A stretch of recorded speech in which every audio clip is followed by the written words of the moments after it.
La 5G, petite sœur dans la famille des G. Après la 2G ou Edge qui permettait à Roger d'écrire des SMS d'amour à Erika, après la 3G et la 4G qui permettaient à Erika de tromper Roger sur Tinder, la 5G est attendue en 2020 en Suisse. Un nouveau réseau mobile censé permettre à des dizaines de milliards d'objets d'être interconnectés. Bienvenue dans l'Internet des objets. Les opérateurs téléphoniques la promettent ultra rapide, jusqu'à 100 fois plus rapide que la 4G. Le temps de latence aussi sera raccourci, c'est-à-dire le temps d'attente lors d'une connexion. D'environ 50 millisecondes actuellement, il passerait à une pauvre milliseconde, de quoi rendre possible la traduction simultanée, la conduite en temps réel de voitures ou de robots de chirurgie. Erika profitera, elle, de débits jusqu'à 1 gigabit par seconde. Télécharger un film en HD sur son téléphone ne prendrait alors qu'une poignée de secondes. Rapide, puissant, réactif, etc. Donc magique? Non, physique. L'idée de la 5G, c'est d'utiliser des bandes de fréquences d'ondes électromagnétiques moins fréquentées que celles de la 4G. Par exemple, les supra-hautes fréquences. Plus les fréquences hertziennes sont hautes, plus le débit de données peut être important. En utilisant pour la 5G des fréquences entre 3 et 30 GHz, les ondes deviennent centimétriques, plus courtes et plus rapides que les ondes métriques utilisées pour la 4G. Elles permettent donc d'augmenter les gigabits. Un inconvénient? Plus la fréquence est haute, plus la portée des ondes est courte. Les ondes se propagent moins bien, plus facilement stoppées par des obstacles urbains par exemple. La solution? Des antennes. Toujours plus d'antennes. Une antenne mère et beaucoup d'antennes relais, appelées les small cells. En Suisse, l'Office fédéral de la communication estime que plusieurs milliers d'antennes supplémentaires devront être construites pour accueillir la 5G. Et c'est précisément ça qui fait peur à certains. En septembre 2017, 170 scientifiques de 37 pays demandaient à l'ONU un moratoire sur la 5G, en attendant des études sérieuses qui prouveraient que ces nouvelles ondes balancées sur le marché n'allaient pas nous faire exploser le ciboulot. Parmi les signataires, un docteur en biologie vaudois, Daniel Favre, et un médecin bâlois. Ils y évoquaient des risques possibles de cancer, de stress cellulaire, de dommages génétiques, de troubles neurologiques ou d'impact sur le système reproducteur. Malgré ça, les installations d'antennes test se poursuivent en Suisse aussi. La 5G pourrait débarquer dans moins d'1 an. La vieille 2G, elle, sera démantelée en 2020. Le vieux téléphone portable à bouton de Roger ne sonnera plus, et pour Erika, qui veut tester la 5G, un nouvel appareil sera nécessaire. De quoi faire marcher Internet et le commerce à la vitesse de l'éclair. Et Roger, qui n'a rien demandé, espère que son cerveau fonctionnera aussi rapidement qu'avant.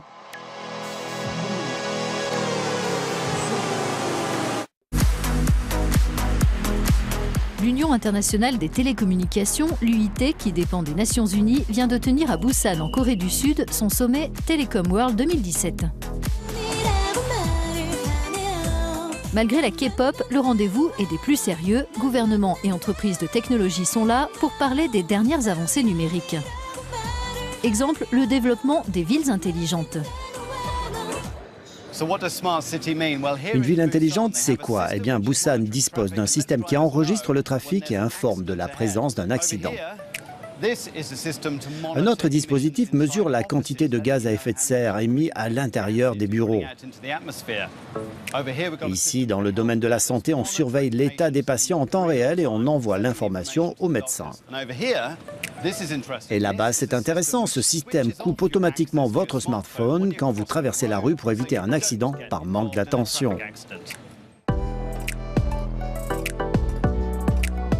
Alors pourquoi présenter toutes ces technologies ici? Le plus important, c'est de voir comment on facilite la vie des gens et comment on renforce leur sécurité, parce que les Coréens font déjà l'expérience des appareils de l'Internet des objets et ils veulent des services encore plus perfectionnés. En Europe aussi, on travaille sur les villes intelligentes. En Suisse, par exemple, une grande entreprise de téléphonie mobile mène des tests pour voir comment ces données peuvent être utilisées pour analyser le trafic. On a beaucoup de données mobiles. On génère chaque jour 20 milliards d'événements sur tout le réseau. C'est-à-dire chaque fois que votre téléphone se connecte à une antenne, ça crée ce qu'on appelle une trace numérique. Et on a approché les villes pour leur dire, ben voilà, on va pouvoir en temps réel vous montrer le trafic. Et puis sur cette base-là, ben, ça va permettre maintenant à mieux cerner les enjeux et la planification des villes. Mais l'avènement des villes intelligentes nécessite la mise en place de réseaux ultra rapides comme la 5G. L'UIT définira les fréquences pour ce réseau d'ici 2020 et annonce une évolution fondamentale dans la connectivité. La 5G offre un environnement hyper connecté aux consommateurs. Donc tous les appareils qui sont connectés, utilisés pour la vie quotidienne des utilisateurs, devront être connectés à la 5G. La sécurité était aussi au cœur de ce sommet. Un enjeu crucial quand on sait que le nombre d'appareils connectés devrait passer de 6 millions aujourd'hui à 200 millions en 2025. L'une des solutions consiste à tenir compte de cet aspect dès la conception des objets. On doit changer notre manière d'aborder la cybersécurité. À l'avenir, il nous faudra des systèmes plus proactifs, de la sécurité intégrée dès la conception des appareils. Il ne s'agit plus de rajouter des boîtes ou des logiciels supplémentaires sur les appareils, mais bien de faire en sorte qu'ils soient plus sûrs dès le départ. Recherche de solutions en matière de sécurité, offre de services en 5G, tout s'accélère, à l'image de la Corée du Sud, qui veut faire de ses prochains Jeux Olympiques d'hiver un événement hyper connecté.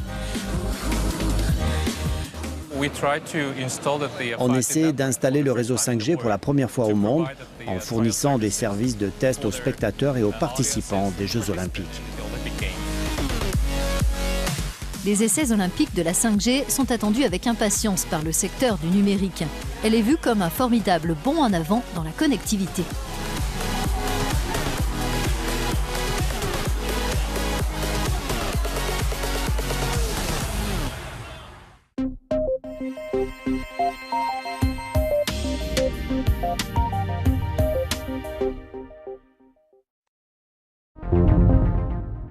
Hey, I want to give you a quick update on some of the things that we're hearing this year at Mobile World Congress 2019. The theme this year is intelligent connectivity. And overwhelmingly, what we're hearing the first 2 days that we've been here is about artificial intelligence. Yes. Now, again, remember, this is the World Convention of the telephone industry, but their main theme is artificial intelligence. And what we're witnessing is the convergence of 5G connectivity, and artificial intelligence. Now, if 5G, if you're just wondering, what is 5G? 5G simply means, the G means generation. It's the 5th generation of mobile telephone technology. And so, you know, another generation comes out about every 10 years. Mm-hmm. And I was thinking today, how much the world has changed since 4G came out. Right. Can you remember 3G? Think about this. Netflix would not exist today without 4G. Okay, well, that is very true. Uber would not exist today without 4G. You know, being here in a different country, we're often running 3G on our cell phone. You can tell the big difference from when we're at home with 4G. Yes. There is a difference, but comparable to 5G, wow, it's going to be Now think about, quite different. okay, so can you remember 2G? Oh, yes. Can you remember 1G? Okay, so the first generation of mobile phones. That's back, some of you will remember, that's when your mobile phone was the size of your boot. Right. Oh, yeah. And I never had a mobile phone, a car phone. The what was big called- bricks. The Yes, bricks, the yes, car phones. And yes. you had a whip antenna on the back of your car. Yeah. And this massive console and a telephone receiver. Yes. Like a big old... the rotary, Yeah, yes. with a rotary dial, Yes, all right? yes. That was, that's been decades ago. That's how far we've come. Yeah, and it's almost like I can't even remember when you weren't able to stream video to your phone. That's almost normal now. But it wasn't that long ago at all. Well, Paul, you worked for Apple. When did iPhone come out? The first iPhone, you couldn't stream video. Like I couldn't go on YouTube and watch videos because the cell service was because it wasn't good enough to stream video. Right. But the iPhone just came out, 2008? 2008, yeah. All right, so just 11 years ago, What's the point? The point I'm making is your life is already different in 4G than it was in 3G. Right. It's radically different than it was in 1G. And so we're going to 5G, and the jump from 4G to 5G is going to be greater than the jump from 1G to 4G. Right. And it's so exponential now that 5G involves things like virtual reality, augmented reality. So it's not just the speed that you can download, but it's the latency. So we're talking about sensors and content just being streamed in and out of all these IoT devices at a rate that we've never seen before, faster than your Wi-Fi at home. It's intense. It's way faster than your Wi-Fi. It's able to run every device 4K, whatever you got in your house, everybody at once. They'll be able to be online, as you'd say, and run without any issue. You will not see a difference. You know, guys, I can hear people right now watching us, and they're saying, why is this Christian news organization obsessed with 5G? I don't get it. That's true. You don't get it. This is why we keep repeating it to you. It's going to radically transform the world. Society. Entire society, civilization. It's going to transform human civilization.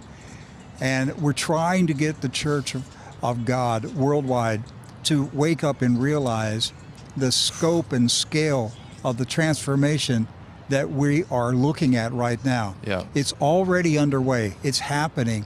Now, Paul, you've been here with me for several conventions, and the first time there was almost a euphoria, and it was like it was like they were giddy. 5G's coming. I'm talking about the executives. They were drinking the Kool-Aid about 5G. It was the buzzword, right? It was. Yeah, it still is. But. And they had really utopian projections of how fast this thing was going to roll out. This year, it's much more subdued and restrained. The projections, the dates, the numbers are far more realistic than they were 2 years ago and even a year ago. Right. So what we're hearing now, and now they're still shooting for the date 2030. They're going to have this thing built out by 2030. Right. Totally done. Totally done. They're building worldwide a new world, you could say. Yes. They are building a new platform for us to exist on. But understand, the infrastructure will be finished by 2030. Yes. The infrastructure, the transformation of the world will not be finished by 2030. The infrastructure for that transformation will be finished by 2030. Now, the date that they're shooting out a lot this time is 2025, 7 years from now. They're talking about 2025. That is a major milestone for them. And this is the notes that I took. Okay, this is what I'm hearing, that by 2025, 15% of the world, of the global mobile telephone connections worldwide, only 15% will be 5G by the year 2025. Now, you might be thinking right now, well, big deal, 15%. That's not a big deal. We're talking globally. That includes Africa, India, all right, the islands. That includes all the remote areas of the world. But by 2025, 50% of America, 50% of the United States of America will be connected to 5G by 2025. 30% of Europe, 30% of China. Mr. Mats Granryd, who is the Director General of the GSMA, that's the trade association that sponsors this event, he said, quote, "The arrival of 5G forms a major part of the world's move toward an era of intelligent connectivity, which alongside developments in IoT, that's Internet of Things, big data, and artificial intelligence, is poised to be a key driver of economic growth over the coming years." What kind of economic growth? We're talking about 25 billion Internet of Things connections, 25 billion items on the planet. There would be 25 billion microchips connected to 5G internet. by the year 2025. And it's IoT itself will be producing $1.1 trillion worth of revenue of business by 2025. Now, third world and developing countries are continuing to adopt mobile technology.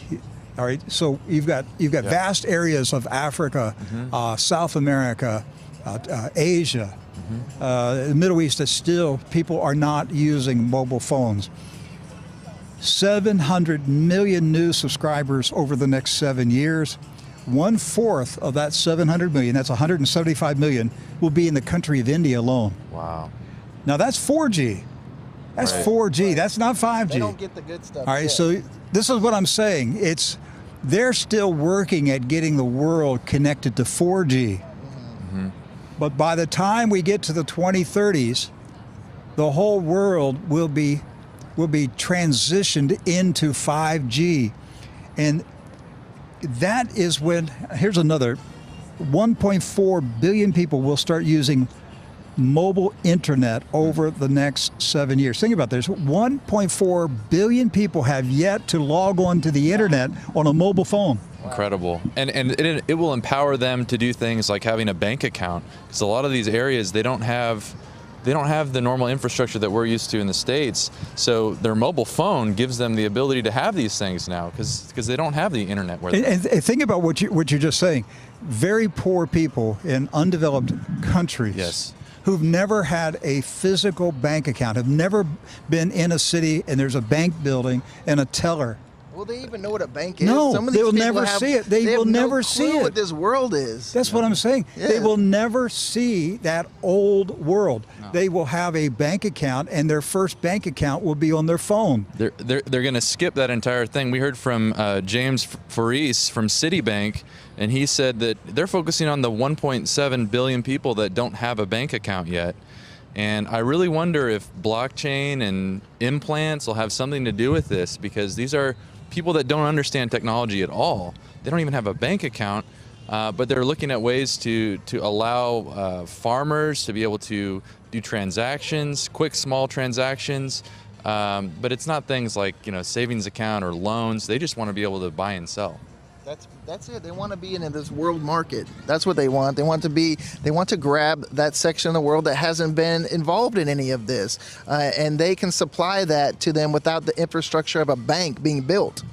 They will never have telephone wires. They will never have a cable running into their house. Never. They will have a 5G transmitter on their hut. Yes. Everybody's going to have a 5G transmitter. Now that's something that we need to talk about right now. That's a little scary to think about. It really is. And I plan in the coming weeks to devote time on True News to talk about the potential health hazards of 5G. Yes. Nobody's talking about it in a serious way right now. They don't even bring it up. It's never brought up here. I put a here. question in, as you can for text questions.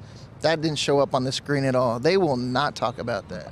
They barely touch on it. I remember 3 years ago, the only time I ever heard about the word radiation at all was from Matz himself, and he was saying that this is the stuff that I have to deal with behind the scenes, and then he quickly changed the subject.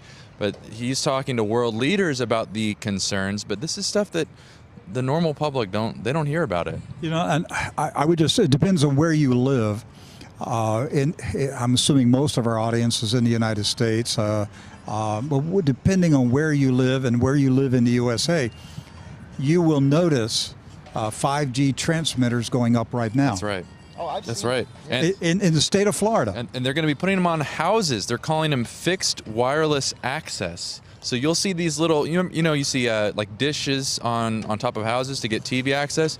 And even right now, if you have poor cellular connectivity, you can call your cell company and they'll put a little cell booster on your house. But now they're going to be putting in 5G boosters on your home.